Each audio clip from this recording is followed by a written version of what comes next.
भाग 5 संघ सरकार। अध्याय 1 कार्यपालिका राष्ट्रपति और उपराष्ट्रपति। अनुच्छेद 52 भारत के राष्ट्रपति। अनुच्छेद 53 संघ की कार्यपालिका शक्ति। अनुच्छेद 54 राष्ट्रपति का निर्वाचन। अनुच्छेद 55 राष्ट्रपति के निर्वाचन की रीति। अनुच्छेद 56 राष्ट्रपति की पदावधि। अनुच्छेद 57 पुनर्निर्वाचन के लिए पात्रता। अनुच्छेद 58 राष्ट्रपति निर्वाचित होने के लिए अर्हताएं। अनुच्छेद 59 राष्ट्रपति पद के लिए शर्तें। अनुच्छेद 60 राष्ट्रपति द्वारा शपथ या प्रतिज्ञा। अनुच्छेद 61 राष्ट्रपति पर महाभियोग चलाने की प्रक्रिया। अनुच्छेद 62 राष्ट्रपति पद में रिक्ति को भरने के लिए निर्वाचन करने का समय और आकस्मिक रिक्ति को भरने के लिए निर्वाचित व्यक्ति की पदावधि। अनुच्छेद 63 भारत का उपराष्ट्रपति। अनुच्छेद 64 उपराष्ट्रपति का राज्यसभा का पदेन सभापति होना। अनुच्छेद 65 राष्ट्रपति के पद में आकस्मिक रिक्ति के दौरान या उसकी अनुपस्थिति में उपराष्ट्रपति का राष्ट्रपति के रूप में कार्य करना या उसके कृत्यों का निर्वहन। अनुच्छेद 66 उपराष्ट्रपति का निर्वाचन। अनुच्छेद 67 उपराष्ट्रपति की पदावधि।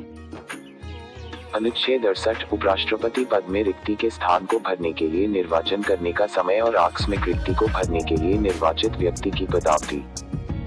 अनुच्छेद 69 उपराष्ट्रपति द्वारा शपथ या प्रतिज्ञा। अनुच्छेद 70 अन्य आकस्मिकताओं में राष्ट्रपति के कृत्यों का निर्वहन। अनुच्छेद 71 राष्ट्रपति या उपराष्ट्रपति के निर्वाचन से संबंधित या संसिक्त विषयक। अनुच्छेद 72 क्षमता आदि की और कुछ मामलों में दंडादेश के निलंबन, परिहार या लघुकरण की राष्ट्रपति की शक्ति। अनुच्छेद 73 संघ की कार्यपालिका शक्ति का विस्तार। मंत्री परिषद।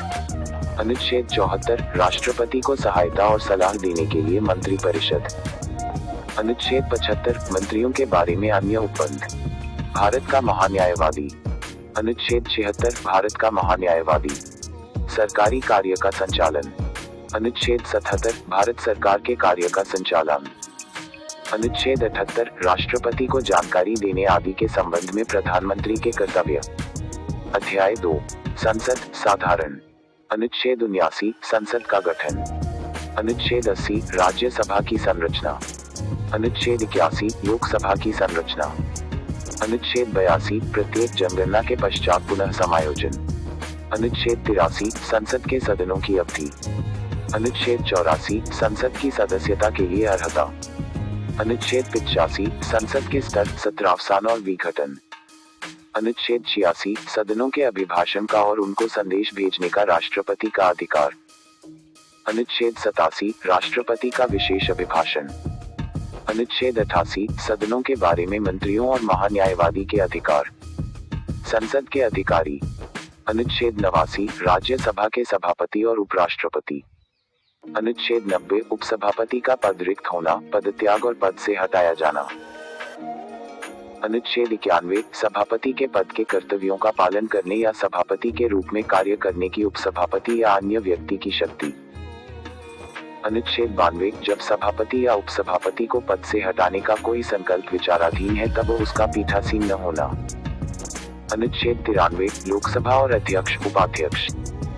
अनुच्छेद 94 अध्यक्ष और उपाध्यक्ष का पद रिक्त होना, पदत्याग तथा पद से हटाया जाना। अनुच्छेद 95 अध्यक्ष के पद के कर्तव्यों को पालन करने या अध्यक्ष के रूप में कार्य करने की उपाध्यक्ष या अन्य व्यक्ति की शक्ति। अनुच्छेद 96 जब अध्यक्ष या उपाध्यक्ष को पद से हटाने का कोई संकल्प विचाराधीन है तब उसका पीठासीन न होना। अनुच्छेद 97 सभापति और उपसभापति तथा अध्यक्ष और उपाध्यक्ष के वेतन और भत्ते। अनुच्छेद 98 संसद का सचिवालय। कार्य संचालन। अनुच्छेद 99 सदस्यों स्वर शपथ या प्रतिज्ञा। अनुच्छेद 100 सदनों में मतदान, रिक्तियों के होते हुए भी सदनों की कार्य करने की शक्ति और गणपूर्ति। सदस्यों की निरर्हताएं। अनुच्छेद 101 स्थानों का रिक्त होना। अनुच्छेद 102 सदस्यता के लिए निरर्हताएं। अनुच्छेद 103 सदस्यों की निरर्हताओं से संबंधित प्रश्नों पर विनिश्चय। अनुच्छेद 104 अनुच्छेद 99 के अधीन शपथ लेने या प्रतिज्ञा करने से पहले या निरर्हित किए जाने पर बैठने और मत देने के लिए शक्ति। संसद और उसके सदस्यों की शक्तियां, विशेषाधिकार और उन्मुक्तियां। अनुच्छेद 105 संसद के सदनों की तथा उनके सदस्यों और समितियों की शक्तियां, विशेषाधिकार आदि। अनुच्छेद 106 सदस्यों के वेतन और भत्ते। विधायी प्रक्रिया। अनुच्छेद 107 विधेयकों के पुनः स्थापन और पारित किए जाने के संबंध में उपबंध। अनुच्छेद 108 कुछ दशाओं में दोनों सदनों की संयुक्त बैठक। अनुच्छेद 109 धन विधेयकों के संबंध में विशेष प्रक्रिया। अनुच्छेद 110 धन विधेयक की परिभाषा। अनुच्छेद 111 विधेयकों पर अनुमति। वित्तीय विषयों के संबंध में प्रक्रिया। अनुच्छेद 112 वार्षिक वित्तीय विवरण। अनुच्छेद 113 संसद में प्राक्कलनों के संबंध में प्रक्रिया। अनुच्छेद 114 विनियोग विधेयक। अनुच्छेद 115 अनुपूरक अतिरिक्त या अधिक अनुदान। अनुच्छेद 116 लेखानुदान, प्रत्ययानुदान और अपवादानुदान। अनुच्छेद 117 वित्त विधेयकों के बारे में विशेष उपबंध। साधारणतया प्रक्रिया। अनुच्छेद 118 प्रक्रिया के नियम। अनुच्छेद 119 संसद में वित्तीय कार्य संबंधी प्रक्रिया का विधि द्वारा विनियमन। अनुच्छेद 120 संसद में प्रयोग की जाने वाली भाषा। अनुच्छेद 121 संसद में चर्चा पर निर्बंधन। अनुच्छेद 122 न्यायालयों द्वारा संसद की कार्यवाहियों की जांच न किया जाना। अध्याय 3 राष्ट्रपति की विधायी शक्तियां। अनुच्छेद 123 संसद के विश्रांतिकाल में अध्यादेश प्रख्यापित करने की राष्ट्रपति की शक्ति।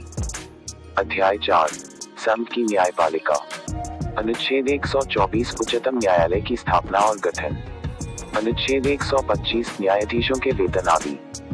अनुच्छेद 126 कार्यकारी मुख्य न्यायमूर्ति की नियुक्ति। अनुच्छेद 127 तदर्थ न्यायाधीशों की नियुक्ति। अनुच्छेद 128 उच्चतम न्यायालय की बैठकों में सेवानिवृत्त न्यायाधीशों की उपस्थिति। अनुच्छेद 129 उच्चतम न्यायालय का अभिलेख न्यायालय होना। अनुच्छेद 130 उच्चतम न्यायालय का स्थान। अनुच्छेद 131 उच्चतम न्यायालय की आर्थिक अधिकारिता। अनुच्छेद 131 का निरसन। अनुच्छेद 132 कुछ मामलों में उच्च न्यायालयों से अपीलों में उच्चतम न्यायालय की अपीली अधिकारिता। अनुच्छेद 133 उच्च न्यायालयों में सिविल विषयों से संबंधित अपीलों में उच्चतम न्यायालय की अपीली अधिकारिता। अनुच्छेद 134 दांडिक विषयों में उच्चतम न्यायालय की अपीली अधिकारिता।